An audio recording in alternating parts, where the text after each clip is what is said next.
Hey, good afternoon, everyone. Thank you for coming. Appreciate you taking the time. This is an event put together between IDEX and the Maine Career Catalyst, so we want to thank them and the partnership with Meg and Hannah. So please thank you to both of them. We have some wonderful panelists here today, folks with a lot of experience.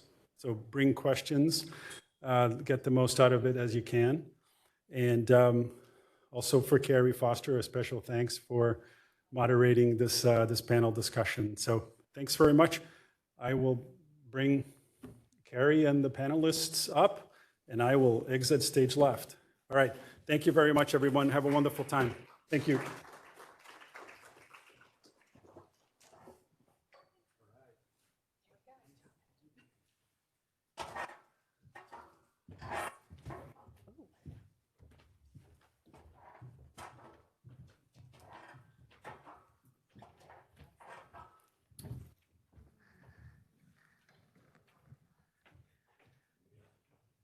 Awesome. How am I sounding? Is the mic working? We're good? All right, we're good.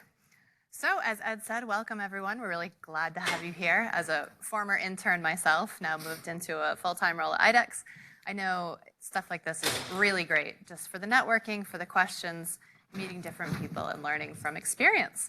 So without further ado, let's go. We're just gonna go right down the line. We can briefly introduce yourselves and tell us about where you are now, what organization you represent. Hi, everybody. My name is Emma Woods. I'm the Vice President of Manufacturing here at IDEX. So I have responsibility for global manufacturing at all of our locations. I've been here for 10 months. Good afternoon, everyone. My name is Nana Annan. I am the Chief Operating Officer at the Gulf of Maine Research Institute, otherwise known as GMRI. And in that capacity, I oversee our human resources, finance, facilities, what we call our sponsored projects office. There's a little bit of contracting that goes on in there, and our IT divisions, and then just have general oversight over the internal workings of the organization. It's great to be here. Hi, tough acts to follow. I'll say that. My name is Dan Harvey. I work for a company called Fiber Materials in Bedford, Maine. We're a composites manufacturing company. We make thermal protection systems for commercial space, the Department of Defense, and NASA. I'm a programs engineering manager, so development programs, basically managing government contracts and executing on those contracts. Hi, good afternoon. I'm Jessica Taylor. I'm the Director of Talent Acquisition with Martins Point Healthcare. We are a local nonprofit healthcare organization based here in Portland and deeply rooted in Maine. So we focus on healthcare centers, which are throughout Maine, and we have one in New Hampshire, and we also have some health plan offerings. And as Director of TA, I'm really responsible for devising and implementing our talent strategy, so overseeing the recruitment function, as well as workforce planning and development. And I've been here 3 months, almost 3 months. Real quick show of hands. Are any of you here from any of these organizations? I know IDEX. We have a few, okay. All right, good. But yeah, a few different places represented. So we're hoping you do have some questions. And you can see, we'll keep the slide up behind us.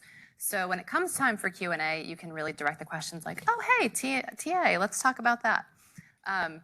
Anyway, we can move on to the next one. We're gonna come right back up the line. So Jess, we'll start with you. Kind of a 30-second life story situation, but instead of your life, talk about your career path. Maybe also emphasize where it's non-linear because, well, we all know there's no predicting a career. And I think for sometimes people out there just starting your career, it's really scary. Like, I have to choose what I'm doing for the rest of my life. You don't. You're just choosing your next step. All right. So 30 seconds or less. Let's go. So I had a very nonlinear path. I studied psychology at Boston College. When I was in your shoes, I honestly had no idea how I wanted to apply that from a career perspective.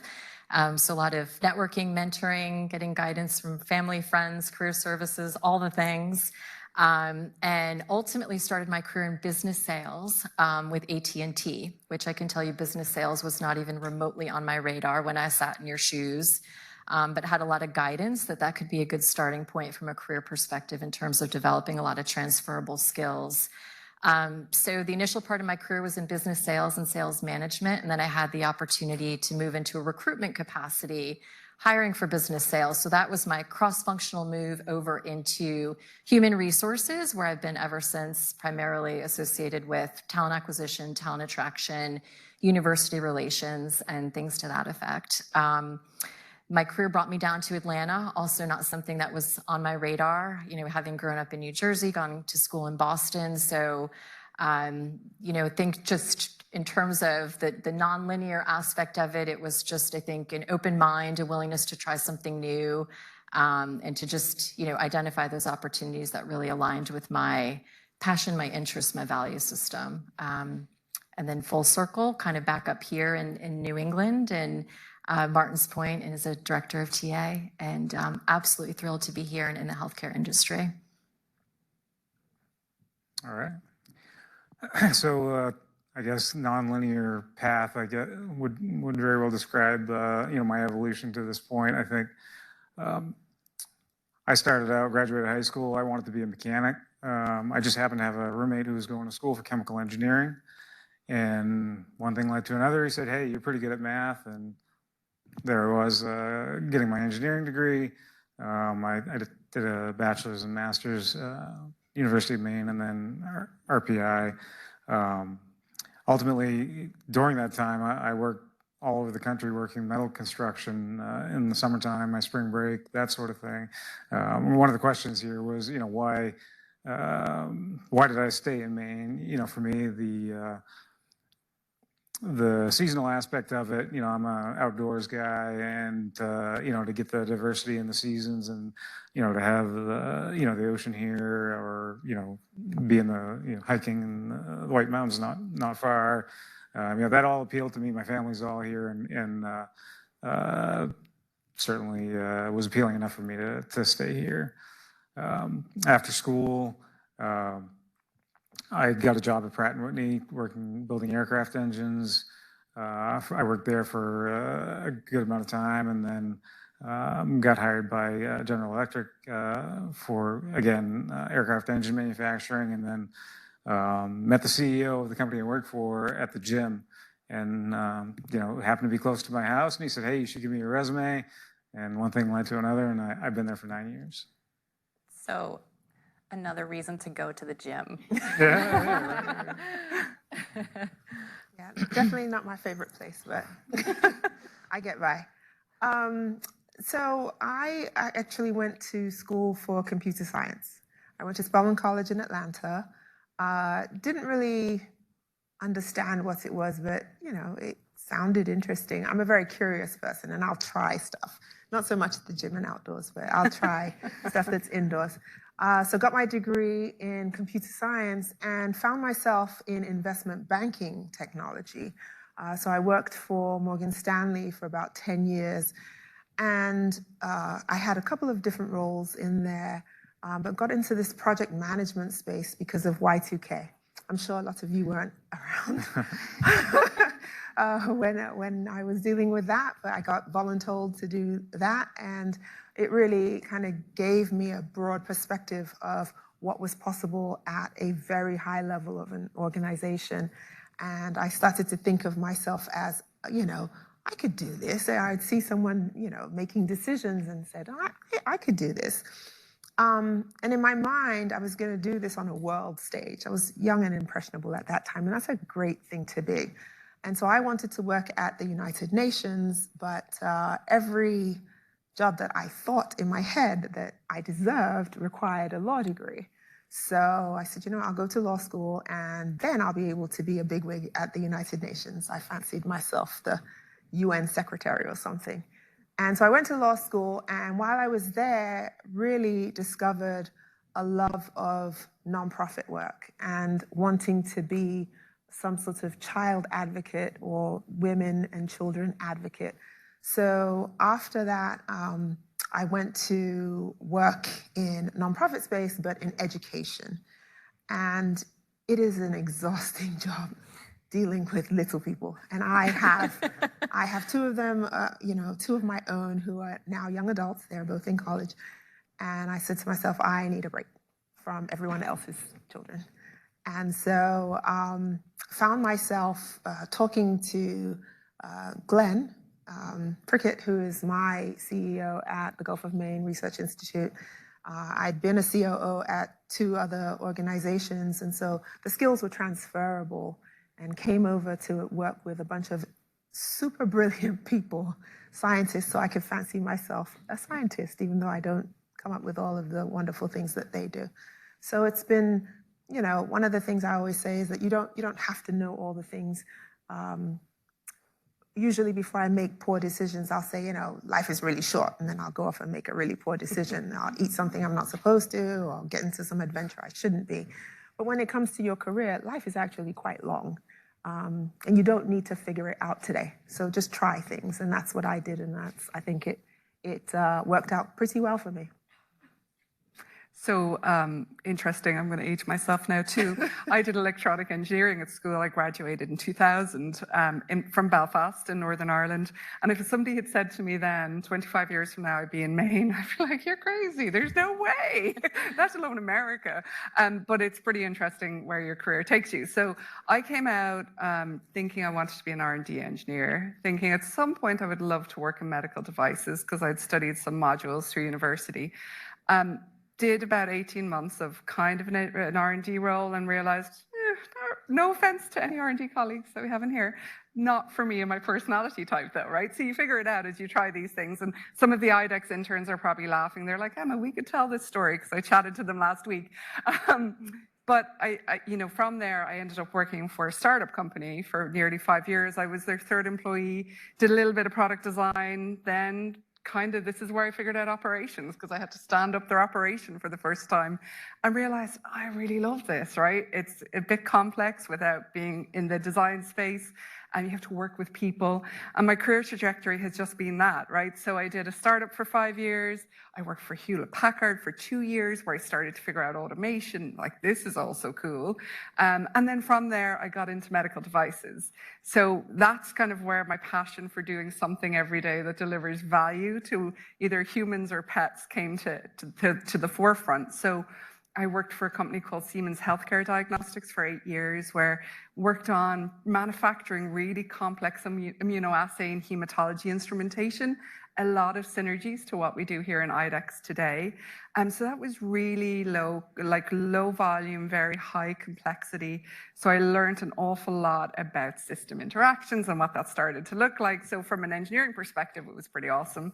And then from there, I worked for Becton Dickinson for 6 years. So BD, next time you get your blood taken, look at the vacutainers or look at the syringe. It's most likely a BD device. So I worked in their diabetes care business unit for 6 years, which brought me to the US. And it was super high complexity from an operations perspective, and not that complex from a product perspective, but really fun to work within. So again, for me, this is, you start to figure out, oh, I love doing this, don't love that so much. And it's just about trying to find the right opportunities. You start to develop skill sets that makes you a bit marketable. And people are like, oh, you'd be good to add to the team. But there comes a point where you figured it out and you're like, I like the sound of that more than this. And there comes a point where you should get to choose as well. So don't lose sight of that. I think that's really, really important. And now I'm lucky enough, I've made another stop over in Illinois for nearly 4 years, working for a hearing aid manufacturer and developer. And here I am at IDEX now for 10 months, kind of doing a confluence of everything I've learned over the past 25 years. So I guess my key takeaway is have a bit of fun. Don't feel you have to get it right. I definitely have not got it right all along the way. And kind of learn from it as you go through it, and don't put pressure on yourself because you've got time.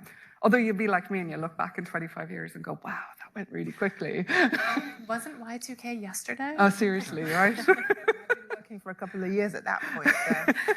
Oh, I know that feeling. Yeah. Okay, so for our next topic, I'm going to ask you all, not all of you, sorry, a little bit about where you thought you would be when you started your career. And I know you've hit on that a little bit, but maybe expand. Did you imagine yourself in the role you are in now? and why or why not? We'll start with Nana. So, like I said, I've been curious. So I'm wide. When I was younger, I was wide open for any adventure, really. Coming to America was an adventure. And I came because I saw a TV show of a school. I'm sure you don't know. It was called Living Something. And I said, oh, I want to go to this school. It's not a real school, actually, but it was shot on a campus. And that's how I ended up at Spelman, because it was actually shot at Spelman's campus. That's how I learned about Spelman and came over. And in my mind, I was going to come to America. I didn't want to live with my brothers in London and, you know, just figure it out once I got here, and picked computer science because it just seemed interesting. But I always knew that, one, I had something to prove to my family, because everyone thought I was insane coming to America by myself. You know, like, you had to live with my brothers to understand that it wasn't very insane. But I always thought to myself, you know, America is a land of opportunity. You can kind of figure out and do different things here. And that was all I had in my mind, to be honest. I wasn't clever enough to know, I always wanted to be a lawyer, or I always wanted to be a scientist. I actually didn't have any of those things. And I made it out okay, so just know that you will be fine. But once I started to work in a particular space, it's like you said, I started to really figure out what I liked in that. So, you know, when I started working at Morgan Stanley, what I realized was that, you know, I liked kind of bringing folks together to solve a problem and build something and get to kind of figure out how we could get to a particular goal. And I got to do some of that. And so even when I went to law school, in my mind, I was just going to go back and do some kind of financial law and stuff. And it was talking to one of our career directors, who's actually living in Maine now, and we've reconnected. And she said, you don't have to go back into that, right? You can do anything. A law degree is very flexible and fungible, so you can kind of make it what you want it to be. And so I started to explore other things, and, you know, my passion moved to helping women and children, and I found myself in education and education policy and so on. And then I changed my mind again, right? And I'm in marine sciences now, and it's great, you know? And so I don't have a particular thing that I imagined myself being, but I'm really happy with who I am right now and the things I've gotten to experience. And so I'm here for the people who don't actually have a firm idea of what they want to do in life. I'm here, I made it, you know, I'm somewhat acceptable in my home, according to my children, somewhat. Some days. Some days. And so, you know, it's okay to not have that one thing, and you can change your mind. It's okay to change your mind. I've completely gone from technology to legal work and still live in the technology and science space. I wouldn't have thought of myself as a COO, but it's a natural progression for I think, for the work I did leading up to. All of my experiences have led me to this position. So all of the departments I supervise are things that I've actually worked in: finance, human resources, IT. So I tend to get everything that no one wants that I've done before, which is fine, because then I'm never bored. As I said, I'm very curious. There's always some problem to solve, and it always involves bringing people together to figure it out. I'm definitely not the smartest person in the room, but I like being surrounded by clever people. So I'm that person who brings all the clever people together and say, okay, this is the problem. What can we do to figure it out? So, yeah. And it sounds like you know your strengths and interests, and you're kind of playing to them with every next step. Yeah, but I don't have a name. My point is I never had a name for what that was. And even as a COO, it is a very odd jobs kind of role. It's looked different in every organization. And this is my third time being a COO. It's looked a little bit different in every organization. The two consistent things have been human resources and IT. Mm-hmm. So, yeah. Thank you. Jess, what would you add to that? So I would say when I was in school in Boston, I I really enjoyed volunteering. I really enjoyed the nonprofit sector. I'd had a lot of different opportunities in the greater Boston area and just found myself just finding a lot of meaning in the nature of the work and really enjoyed being part of very mission-driven, purpose-driven organizations. So I knew that I had an appreciation for that, felt like there was strong alignment from a values perspective, and it was something that I wanted to do, ideally at some point in my career. The other thing I would say that I've historically had a passion for, probably starting in college, and then it's just magnified over the years, is a passion for healthcare.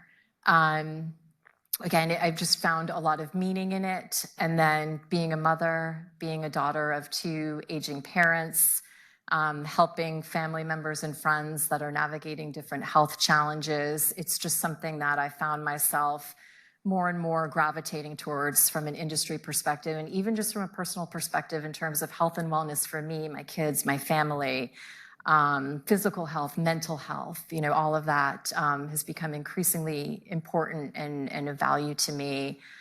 But as I mentioned, it wasn't a direct path into nonprofit, right? It wasn't a direct path into healthcare. It was several stops and different positions along the way. Within each, I learned more about myself, learned more about what was important to me, learned more about where I found meaning and fulfillment, which I do a lot in talent acquisition.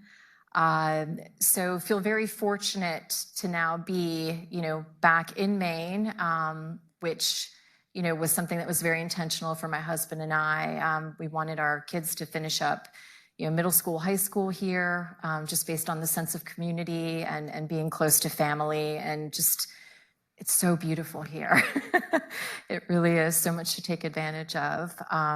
So it's just, again, kind of a few stops along the way, but ultimately now really feel like I'm well positioned to be where I am, feel very grateful to be where I am, and just I'm really appreciative to be in an industry and within the nonprofit sector where I feel like our organization is incredibly focused on making an impact in the community and the health and well-being of our community.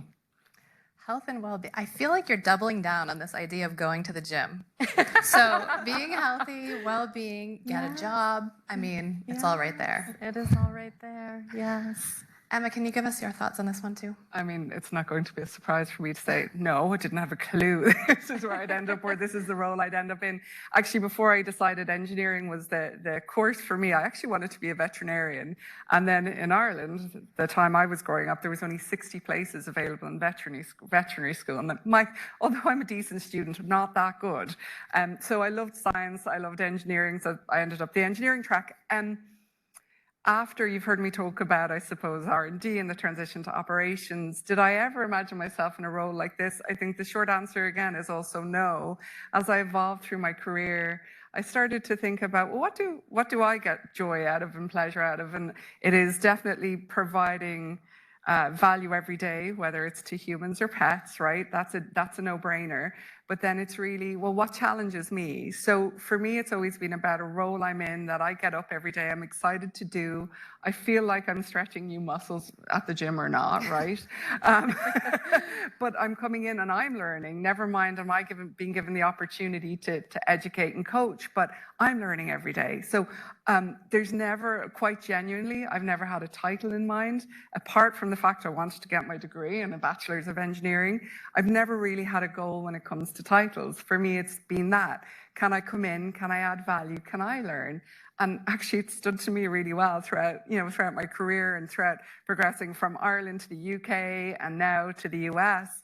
Holding true to that philosophy has paid off. So I hope for as long as I'm working, that's the approach I will take. So that's kind of how I've ended up where I am. Very good. Now, we left Dan out on that one because we were leaving him alone for this question as our sole Maine born and raised. So, Dan, can you talk about how Maine is uniquely positioned when it comes to our STEM industries? So you've worked all over the country, here and there. You talked about a month here, a month there in different places.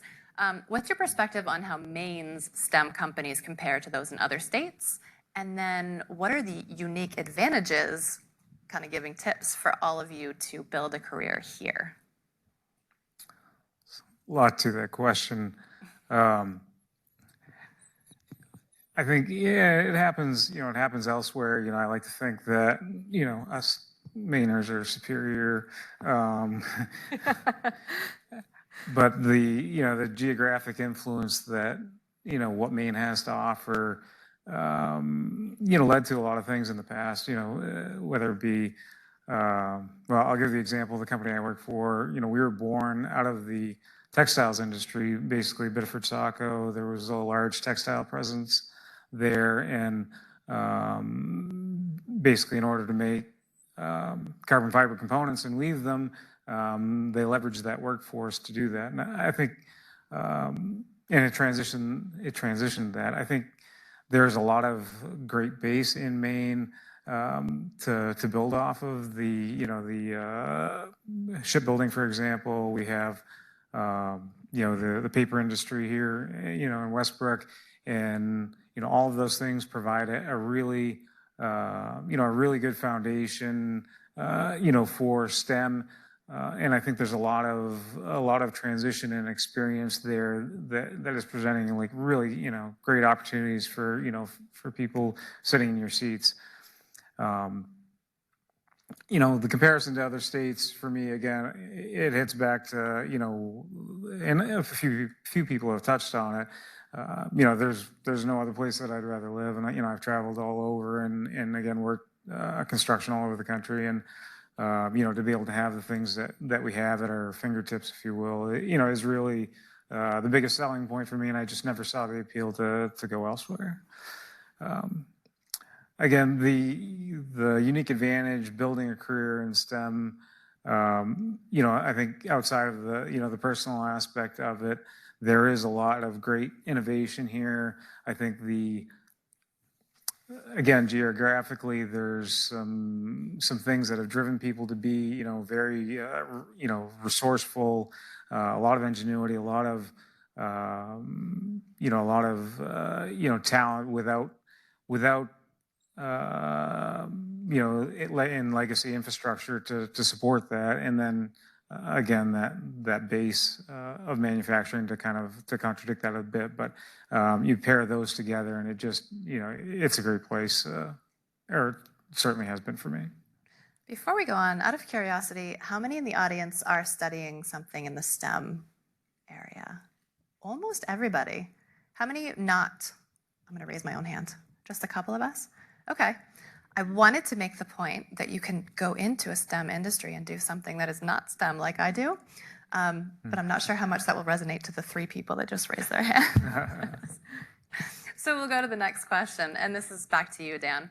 How has the STEM landscape in Maine changed over time, and how has your role or career evolved over time in response to those changes?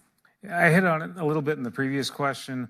I think you take like the predominant industries here, whether it be shipbuilding, it be paper making, it be whatever it is. And it's elsewhere as well. But there's a pretty good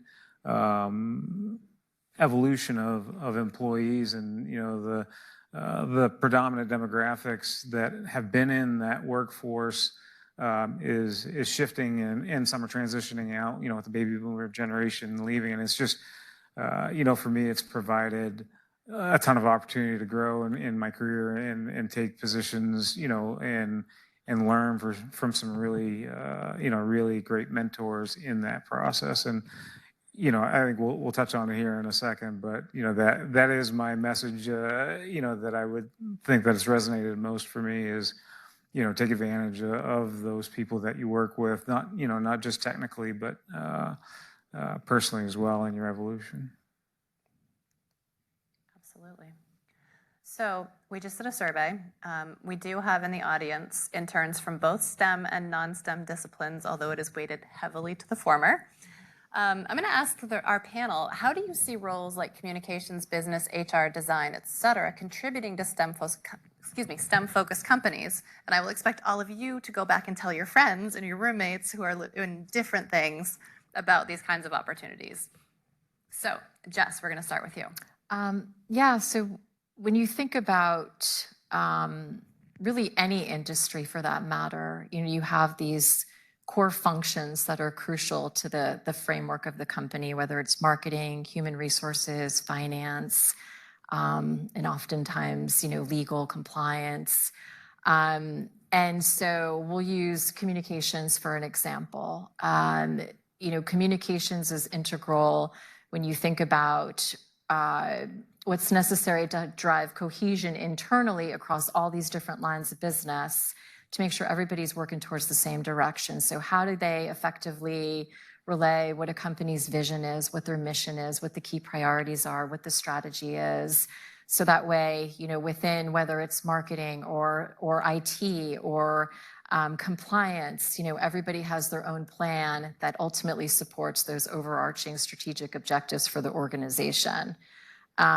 If you look at communications as well from an external perspective, that's really significant in terms of the brand of the organization, right? So how do you want your brand perceived? What are those key messages that you want to get out into the marketplace, into the public, into your stakeholders, into your customers and clients in terms of, who your brand is, what you do, the impact you make, or the services and solutions that you offer, whatever the case may be. So that's just one example of, the importance of these different functional roles that, again, whether you're in, a tech-oriented industry or not, you really need those inner working core functions to keep everybody driving in the same direction. Thank you.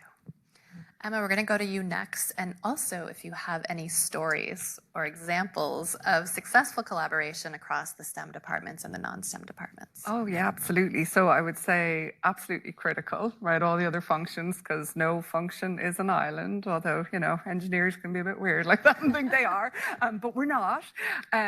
So I would tell you, I've learned the most by working cross-functionally as well, because I might think, hey, I know everything I need to know about manufacturing and operations. I don't. But I definitely know less about functions like communications, HR, training. There's a huge amount to learn, right? And I will say all the time that our teams and the people we work with are superpowers, and actually being able to leverage and work with them and do things excellently is a great place to be. An example I will give, HR, I think, is probably one of the functions I lean on the most at times. Working in manufacturing, I have a big organization of both direct and indirect employees. So to explain that a little bit, indirect are functions that might not sit on the manufacturing floor and support the operation to deliver our products, but not directly, not touching our product, whereas direct employees are those folks that actually do the production work every day. You can imagine that's quite a complex operation and organization at times, and trying to ensure that we're supporting all of those team members with lots of different perspectives appropriately can become quite the challenge. So actually HR are probably one of my closest partners, and part of the reason why we remain successful in manufacturing, because it's not just about delivering every day, it's ensuring our teams are well looked after and supported to enable them to deliver every day. So the lady who's my HR business partner here in IDEX sees an awful lot of me, probably every day. I think if she was here now, I would ask her how she feels about that. Maybe not so great. But an example of how you can leverage the functions to be successful. And vice versa, by the way. If there's I know on the HR side, sometimes there's new policies or processes they want us to try. Manufacturing is a great place to start because we have a really big workforce. So we can try and see where the pitfalls might be pretty quickly when you've got a lot of people. So I guess that would be a good example. And I can vouch for that. Nana, I know you have something to add as well. Yeah, I saw the survey, and neither side is doing it wrong. You're doing it right, right? I started off in a STEM field, did that for 10 years, decided to go into law, and everything I've done since then has needed my computer science background. It has needed the math skills that I learned. And on the flip side, there are those who absolutely know what they're trying to do and say, I'm interested in HR, I'm interested in communications, I'm interested in branding and marketing, and that's great too. I will say that there are certain fields that are I guess, STEM-based, but require a STEM background, right? There's certain aspects of law that you don't have access to unless you've had a STEM background. You cannot be a patent lawyer or any kind of science lawyer if you don't have it. You don't get to write that part of the bar or get qualified in those areas, right? So an IP lawyer, you can't do that unless you've had a science background. You can't be the tax folks. There are certain areas of tax where you have to have had a bachelor's of science in order to access, right? So you're not doing it wrong, and you can change your mind. I think that it is important to understand that in the world that we live in today, none of the functions can survive by themselves. You need all of those things to get out, right? You can't just do science for science sake anymore. And that's great to do, but, and I guess the R&D, is a very important function of any place, but there has to be an outlet for that, right? You're trying to be the quickest to develop a thing. In order to do that, you need people. The HR team is going to find the people that you need to do that. And then when they find them, they have to figure out how to keep them because there's a lot of competition going on around the world. The communications folks are determined to also get people to know what you have, right? So it's not that you're the only ones who can do a thing. Other people are doing it too. But then there's a race to the market of, who can get the messaging out the quickest, right? There's lots of painkillers out there. But I want to know that I want to say that if you have a headache, you probably think of Tylenol or ibuprofen, or they're manufactured probably by different people. I'm not sure. Don't know. Yeah, manufactured by different people, but sort of the marketing leads you in a particular direction. It's like toothpaste. It's probably made by a bunch of different companies, but you might Colgate, Crest. You identify with it. So what we're considering non-STEM functions are critically important to support the STEM functions. Science folks tend to put their heads down and just do the work and love it, and that's great, but someone else has to sort of support all of those things. And a great example of that at GMRI is the fact that we have a new 5-year strategic plan. And I've been at GMRI for just over a year now. And so I came in to really lead the effort to kick off that, to get the plan together and then implement it. And so the whole organization came together to contribute towards what our next 5 years would look like. And that's the benefit of working in a smaller company, right? You all have a say in your future, essentially. But what comes of that is a plan that then you have to implement. And everyone owns a piece of that. The finance folks have to figure out how we're going to pay for it. The development team has to figure out how to raise funds for all of the new ideas that you have. The comms team is out there trying to figure out a marketing and communications plan so everyone knows of the great things that we're doing. HR is finding folks or moving people into the different initiatives that you've come up with. The technology folks have to figure out all the technology that's needed. Facilities needs to figure out how we're going to fit all those people in there. Someone needs a wet lab, someone needs a dry lab. There's all kinds of requirements. None of that can be done by the actual scientists in the room. And so we're in that part of the process now where we're determining what resources we need over the next 5 years in order to realize the goals of our strategic plan. So everyone is being, I'm going to say, forced to work together to come up with how we're going to get to that end goal, right? And so any successful organization is going to have that strong collaboration, regardless of which side of the fence you start off on and end up on. As long as you're contributing, you're doing a good thing. So, All part of the team. yeah. I'm going to stay with you for this next question. I know that many of the MCC interns, and I guess we didn't catch the people who are online, so there may be a few more who are not STEM there, and who are still exploring their options. So how would you advise someone who is unsure of their exact career path, as many of us have been, but is interested in working for a Maine-based STEM organization? Try it. You don't have to have the answers. I was sharing, I have a 19 and a 21-year-old now. And I think the best thing that we've been able to do for them is to give them room to figure out who they want to be, right? This is a great opportunity. These internships, these test runs are a great opportunity to try something, see if you like it. And even if you join an organization such as this after school, you can change your mind. It took me 10 years after school to change my mind, but once I decided, I did that. Then I changed my mind a couple of times. I've been working for almost 30 years now. I might change my mind again. I like where I am right now, but the skills, what you're doing is learning a set of skills, right? And so do that. Whatever you do, do it well too. Don't be shabby about learning the skills. You actually have to learn the skills.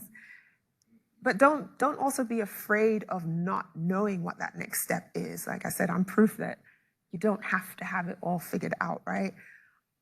Maine gives you a lot. It's no accident that three of us, I don't know, Carrie, if you're I'm from Maine. Okay, so three of us are from away. I learned that when I got here, that, as long as you're not born and bred here, you're just from away, no matter how long you live here. So it's no accident that we arrived in Maine. I tell folks that because I'm not from America, I don't have ties to any particular state.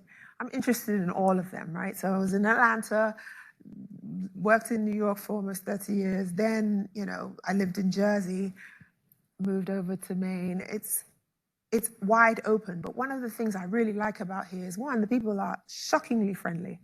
I was waiting for folks to show up as their true selves. This is me working in New York for so long. After a while, true self is a thing. And, after a year, folks are still friendly, and I've accepted that this is okay. That's how folks are actually. I'm not as suspicious and waiting for folks to change. That's how it is here, and so I don't dread getting up and driving in 2.5 hours of traffic, because that doesn't exist here. I was saying I was coming here today, and my assistant said, "You need to leave early because there's going to be so much traffic going over there." And I'm driving. I'm like, okay. Marissa, where's the traffic? In her mind, 20 minutes is traffic, try 2.5 hours. The quality of life in Maine is a big deal. And when you're working and you have to go to work every day, like I mentor a bunch of people, and one of them's about to start working at JP Morgan.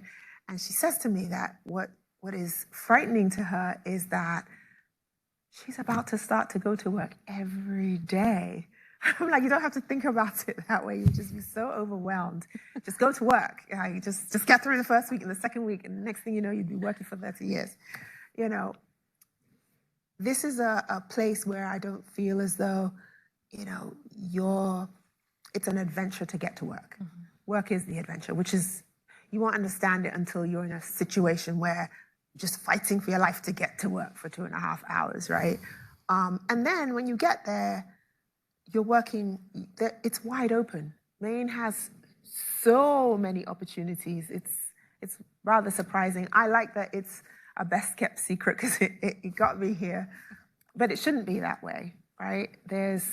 It's wide open here. So this is a pretty good place to get started and figure out what you're doing and maybe stay, or, if you find something else, but just go, just learn and just go. So if GMRI is having an open house, come to it. If IDEX is, well, you're here, so you did that. If there are other opportunities that you come across while you're here, go and see what they're about. Talk to the people there.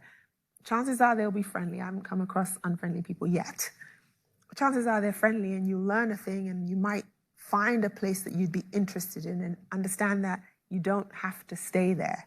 Try it. You might stay there for a long time, but, you don't have to. So. Always reserve the right to change your mind. You always reserve the right to change your mind. I like that. Try everything, try it well, maybe change your mind.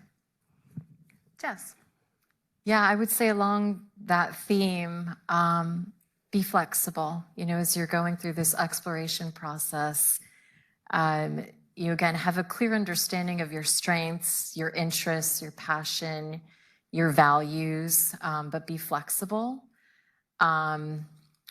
Resume is important, right? Like most companies are going to look for a resume when you're going through an application process, but I think more important is relationships. It's people that are going to help open doors, help make connections. What I've learned through my 3 months being back in Maine is a very tight-knit community. As Nana was saying, people are very friendly and welcoming and willing to help. If you ask for help and ask for an introduction or ask for someone to help you make a connection. So I would really encourage thinking about how you can leverage relationships, knowing that everybody is probably 1 to 2 degrees removed from somebody else that you'd like to meet. So put yourself out there from a relationship perspective. I know it's easy with technology and the efficiency of technology and how quickly we can reach people, but I think that when opportunities present themselves to be in person, to go to a networking event, to get involved with young professional organizations, there's a lot of value in that, in building those relationships. So I would highly encourage that as well. That's great advice. I would say use LinkedIn too. I coach a lot of people looking for careers, internal generally, but we always say the worst someone can say is, I'm really sorry. I can't do it right now, but I'm going to introduce you to somebody else who, and I say the worst because that's the worst I've ever heard. I'm really sorry, but I'm going to introduce you to somebody else so you still get that networking. So we're going to move on to some skills. So what skills, and we're talking technical or soft skills, do you think will be most valuable in the next 5-10 years? Emma, we'll start with you. So I think that I was thinking about this earlier. I think there's a mix, right? I think if I was to think about IDEX and think about operations, I think there's a set of soft skills required and a set of technical skills. So we'll talk about the soft skills first. I think when I started at my engineering career, it was pretty normal just to see people who are individual contributors, very focused on delivering technical product. That still exists. However, how I see it evolving and continuing to evolve is that in the technical space, it's not just about that. It's about having the soft interrelationship skills so that you can integrate really well with the folks in your team and in your function or outside of your function, right? Whether it's more technical people or indeed HR, communications, all of our marketing, commercial folks that make us a success. The ability to integrate really well cross-functionally, I think, will be something that we need more of, right? Because I think as we look to launch quicker and move faster, having a siloed mindset actually makes that really, really hard. I think having the perspective of other functions and what they have to deliver is pretty invaluable. So that would be, I think, key thing for me from a soft skills perspective. Now, from a technical point of view, I could spend all evening talking about it, but I will not. I think there are the core things that you need to think about, right? It is automation, how we integrate with that, and how we can really drive process improvement the most cost-efficient way. I think there's an element, though, that's coming to the fore that I don't know that we want to be over-reliant on, but it's really important that we know how to integrate with it, and that could be in the machine learning and AI space. You've probably all heard Industry 4.0, smart manufacturing. They're just elements of that. But how can we use those things like machine learning, artificial intelligence, to make our process better? I wouldn't say that, well, correct me, I'm going to be wrong in about 5 years, but I don't see a day where we have a full end-to-end process that is fully AI enabled, because I think that human interaction when it comes to delivering critical products makes it very difficult. However, what I'm starting to see evolve is, well, how can we use AI in certain areas to make us more efficient, to make us quicker and smarter? So I do think that's a technical skill set that, apart from doing mechanical or electronic engineering, that software piece, understanding that interaction, would be really, really key. All right, thank you. Okay. Donna? So, little secret, the machines have always been coming. Watch iRobot. I had a pager. Does anyone know what a pager is? You know what a pager is? Oh, we go. Oh, okay. Well, One I had a hand. pager, and that was me being super high tech. A few numbers would show up, and I'd have to find a phone and call and figure out what they wanted and so on, right? I don't think that, and we may be wrong in 5 years, that you have to be afraid of technology. Your biggest technical skill is going to be is using technology.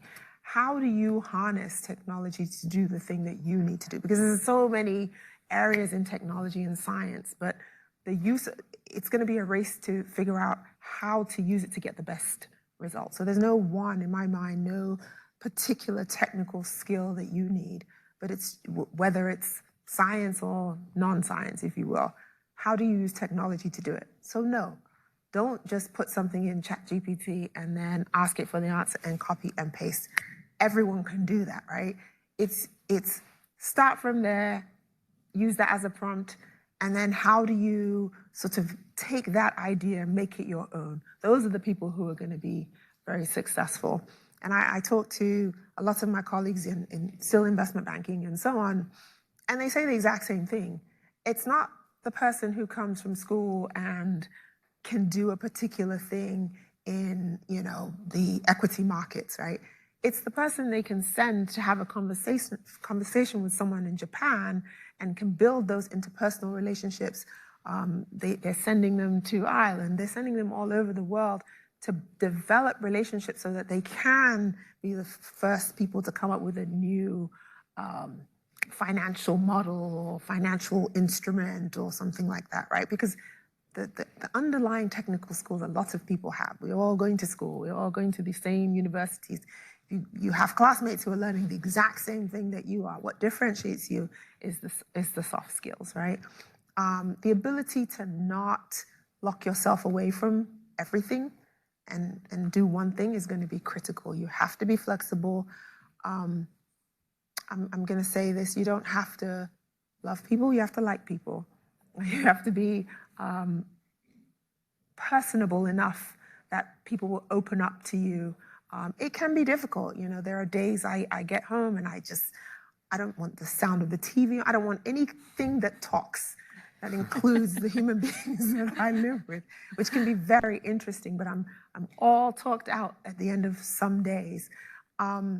And then there are some days I go and I'm just invigorated and they're like, oh, okay, they got a different mom or a different wife, today, kind of thing, right? And so it's really what you bring to the table that's outside of the technical ability, but have the technical ability that's necessary. No one likes to work with people who don't actually know how to do their job and all they want to do is talk, right? That's not also what we're there for. So I think it's the ability to harness whatever technology is coming your way and make it your own and be personable in that area. That's going to get you to that next level. Have that balance. Yeah. Thank you. We have a couple of other questions prepared, but I'm aware of the time, and I want to make sure that if there's anyone out here with questions, that we make sure we address those too. So I think Kirsten is going to grab a mic. Is anyone ready with a question, or are there any questions online? Okay. Anyone have anything for the panel?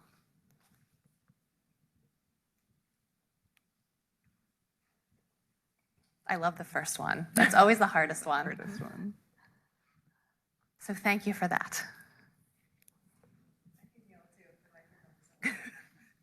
Yelling is great, but we want to make sure online can hear us as well. Yelling might be really funny, though.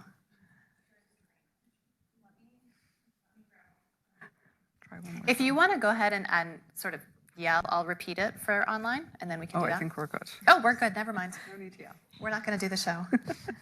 So a lot of you have talked about how you've had many different kinds of jobs. So I'm wondering, what were indicators for you that it was time to make a career change? Like, how do you differentiate between a bad day, a bad week? Because we all have those at our jobs.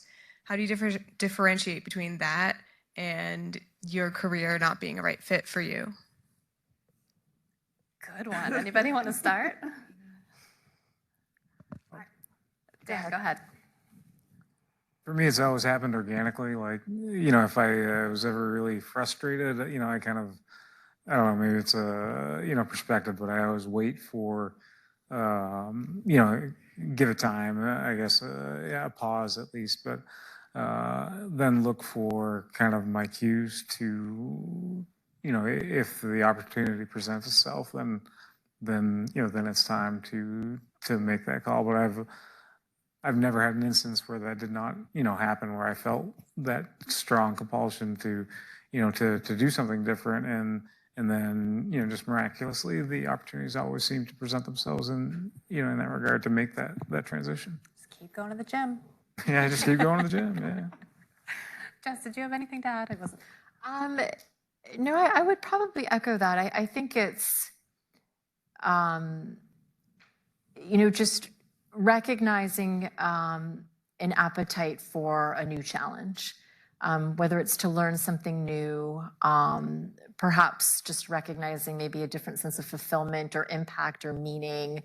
But I would say it is something that, it's not necessarily an overnight thing. I think gradually you can start to recognize, okay, this is good. I'm obviously giving it my best and making as much of an impact, bringing as much value as possible. But just this sense of, ready for something more, something different, something new. Yeah. And I think, go ahead. Are you sure? Yeah, go ahead. So I would add, I think I said earlier, for me, it's about where can I add value and get challenged. I also think it's really important to note, now I'm a bit of a steady Eddie. I've been in operations for over 20 years, so not significant career changes. And it's also good to recognize when I said the other day, you learn an awful lot from a bad manager or a bad organization. So, and how do you define bad? Well, that's up to you as an individual. When that's not working for you. It could be the culture, it could be how you're getting managed.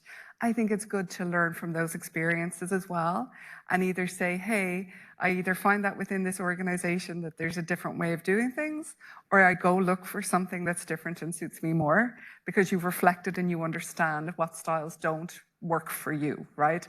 And so I think it's important to recognize those touch points as well as you move throughout your career, because you'll start to realize that style, micromanagement doesn't work for me. I need somebody who will give me a bit of a broader perspective and let me operate as an example. So I think keep those in mind too. Yeah, I think work is going to be one of your longest lasting relationships, whatever work you're doing, right? And so as with any relationship, I don't believe you're just going to have a bad day or, get so angry and walk away. And I've seen that happen, where people are super frustrated and they're just like, what, I'm not doing this anymore. Quit. And regret it, right? And so as someone who's been more intentional about, for different reasons, family and so on, I've had to be very intentional about my next steps, right? It has to be about what fits me as a person, right? We're all going to evolve from computer science to law, and now I'm sort of a generalist in the areas that I occupy, right? And so be selfish in that. As you're changing, as you're evolving as a person, you might want different things, and that's okay. And so you start to explore those things. Don't do it because you've had a bad day. I'm not saying stay in a situation that just doesn't keep you healthy and whole. That's really important to also recognize, again, with any relationship, right? But as you change, your needs are going to change. As the surrounding factors change around you, your needs are going to change. And sometimes you're going to need to make a bit of a detour. But, when I had very young kids, there were certain things I couldn't do. There were points in my life where my husband was back in school. And so the two of us couldn't be back in school at the same time, right? So you're going to balance all those things. I wouldn't over-index on I'm sick of this place or I'm sick of this person, because that's when you really need to look within and say, what do I need? What suits me? Who am I as a person? And what do I need? And it is a bit of I don't do well with micromanaging, but when people say that, I also ask, you don't want to be able to ask questions? Some of that also comes, some people who feel like they're being micromanaged is someone caring probably a bit too much about every single little thing that they do. And so sometimes you can have a conversation that's like, what, please sit down. I will come to you and I have questions and we can work those out together. That might not need you leaving. That might just be a conversation that you need to have now. If you have the conversation and it's not working, then you start to think about what you need to have happen for yourself next. And that's when you make a move. And that's sort of how I've had to navigate my career. Coming to Maine, I was saying, my kids were like, that's your adventure. We're not doing that. We're from New Jersey. We were born here. They're off to college and come home. New Jersey is their home. They weren't trying to come to Maine, right? But I could come to Maine because my kids are grown now. I couldn't do that if my kids were 6 and 8.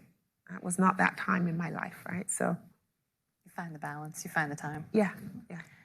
If we do sort of a speed round, I think we have time for one more audience question. Do we have one more? You don't want to see what a speed round looks like? All right. So we will be quick, aware that it's pretty close to 6 o'clock. So if everyone on the panel can keep these. I was wondering if you could share how you go about networking, like with LinkedIn and, and with the other methods. Should we go right down the line? Sure. Okay. Let's do it. Speed round. Okay, so yes, LinkedIn, your internal networks at work as well. Start to get curious about what people do, how they do it, and start to form your connections that way. LinkedIn's a great place to start. Outside of that, though, when you see people that are responding to posts that maybe you are also engaging with, reach out to them, have a conversation. Generally, they'll have similar interests or have a similar thought process. I'll stop and hand over to you. Yeah. So LinkedIn is great. If I can remember to look at the email section in there, for me, it's really helpful when people, and do ask for cards. Those things are not out of style and fashion. Find people.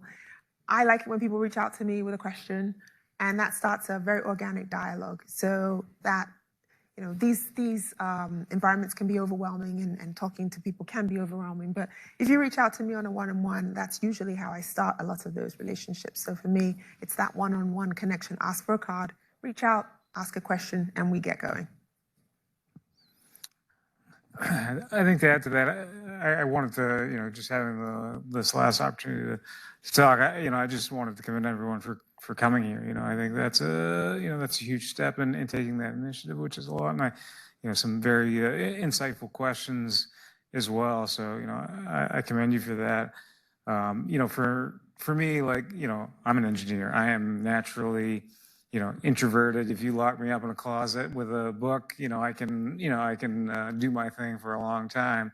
My story with the gym, though, and kind of the message there is, is put yourself out there and, and take the risk, talk to people, kind of, push the boundaries of your comfort zone. And, I think great things will happen, at those edges. And then I would say, should you be local to Maine or have opportunities to come to Maine, whether it's Young Professionals Network, I think there's one called Propel Portland, just looking for ways that you can get involved with associations that are focused on fostering opportunities to network. I know for me, and just us moving back here, Live Work Maine is a great site to go to, where they'll highlight different employers, different events, different networking opportunities, ways to get involved in the community. There's another one that I think is focused on more early career connections with startups called Maine Accelerates Growth. So just, looking for those different types of maybe more structured organizations that, again, will foster opportunities for in-person networking, might also be helpful in addition to what everybody else has stated. That was a great question to end with. Thank you for Great that. one. And with that, I will turn it back over to Ed or Kirsten or Hannah. Just right around the room.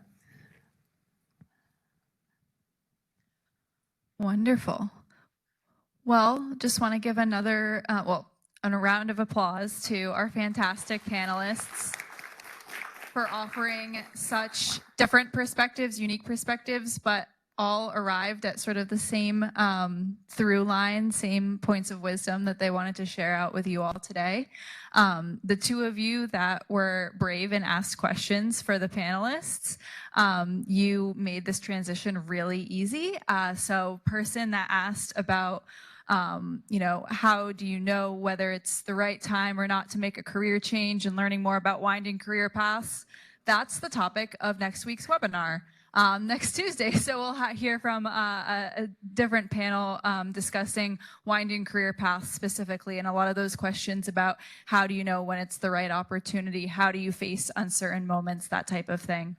And then the person that asked about networking tips and tricks, on July 23rd at USM, we're having our Headshots and Handshakes event where all attendees will get a free LinkedIn headshot taken for you to boost out that LinkedIn profile. We're also going to be doing some very targeted, intentional networking activities to help flex those skills, get a little bit better in that area. We'll have the folks from Live and Work in Maine at that event as well, talking about the resources and the networking opportunities and supports that they offer. So this was a great conversation focused on engaging folks in Maine STEM industry, particularly talking about a lot of discussion topics that we're going to continue on throughout the rest of the summer. Thank you again to IDEX for hosting this event with us and providing a great space, great staff to connect, the opportunity to go through a tour. Really exciting, and really appreciate everybody that came out today. If you were able to meet other interns from other Maine companies that you want to connect with, please do that at this event. If there are any follow-up questions that you have for any of our panelists, or you'd like us to send out more information about the companies that they work for, let us know and we'd be happy to make those connections. Feel free to stay and chat for a little bit if you'd like. Take some snacks and drinks out the door with you. And thank you all again for being here, and hope you have a great rest of your night.